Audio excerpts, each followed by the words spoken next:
Welcome back, America. This is your Declaration of Independence. This is your Constitution.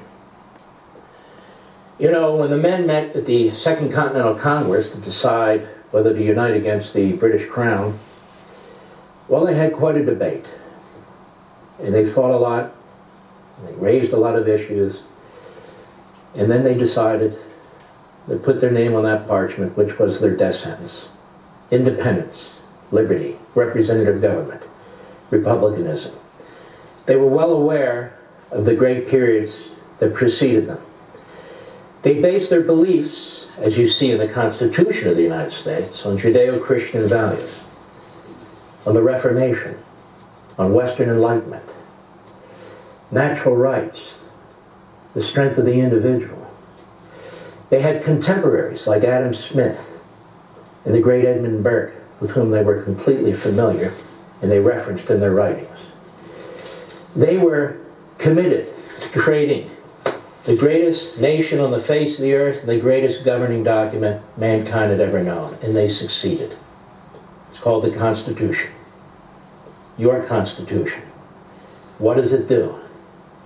It creates a beneficent, limited government to protect the individual and the civil society, to nurture liberty, to nurture the family, to nurture religious rights.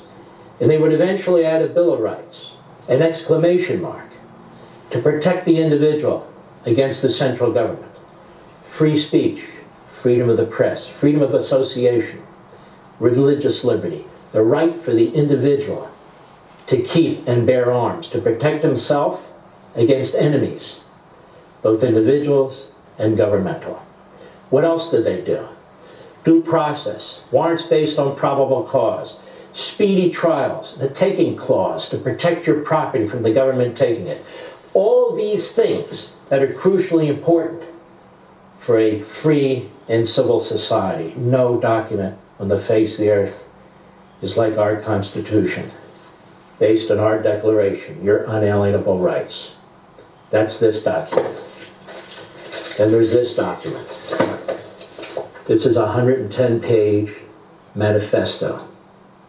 I call it a communist manifesto, because it is. It's the Bernie Sanders, Joe Biden document, the unity document. Nowhere in here does it express the principles that are in here. Nowhere in this document do they talk about individual liberty or property rights. Do they talk about faith? Nowhere. This document, this manifesto, is a rejection of the Declaration and the Constitution. It's a rejection of limited government. It's a rejection of the notion of free will and the individual. In other words, it rejects Judeo-Christian principles, Western Enlightenment, the Reformation, and the thinking of the great men who brought us this great society. The same Democrat Party, with the support of the media, want to destroy the Supreme Court. They want to destroy the United States Senate. They want to destroy our voting system under the Electoral College, so only Democrats in urban areas are represented in the federal government. Nobody else. They want to destroy the legislative process. What is it that they're trying to do? They want the Democrat Party to control our Constitution, our government, and the individual. It is the Democrat Party that has become the party of tyranny. It not only rejects these principles, it is seeking to replace itself. Its leaders are seeking to grab power that they do not have the right to seize.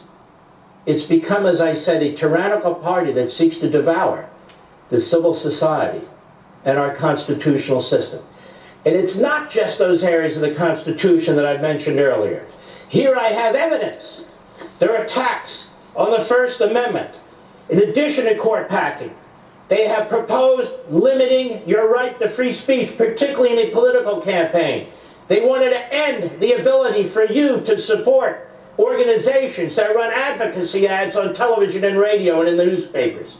They wanted to end it because they're so in love with their Democrat Party media. So repealing part of the First Amendment. They had 54 Democrats who voted for that. What else did they want to do? Kamala Harris, who seeks to be Vice President of the United States, potentially President of the United States. What did she say?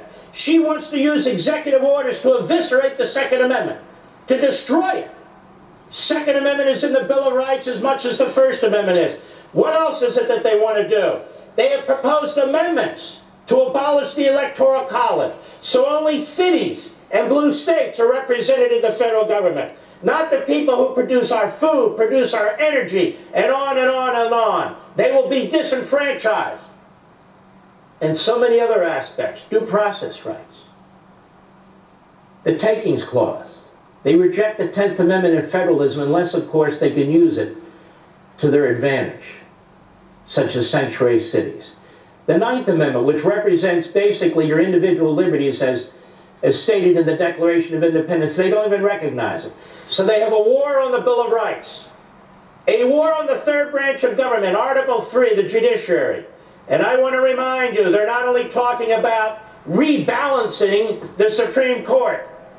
Nancy Pelosi, the Speaker of the House, has said, we need to rebalance the entire judiciary. War on the judiciary. War on the Bill of Rights. War on the United States Senate by packing it with 4 more Democrats, so the Republicans, for generations to come, can never hold a majority.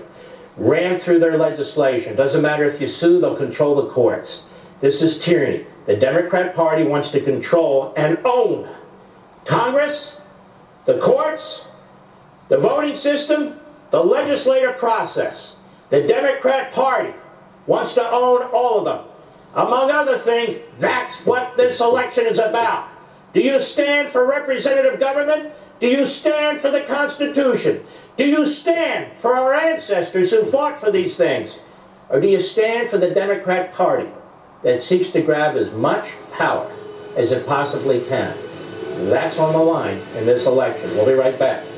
Hiring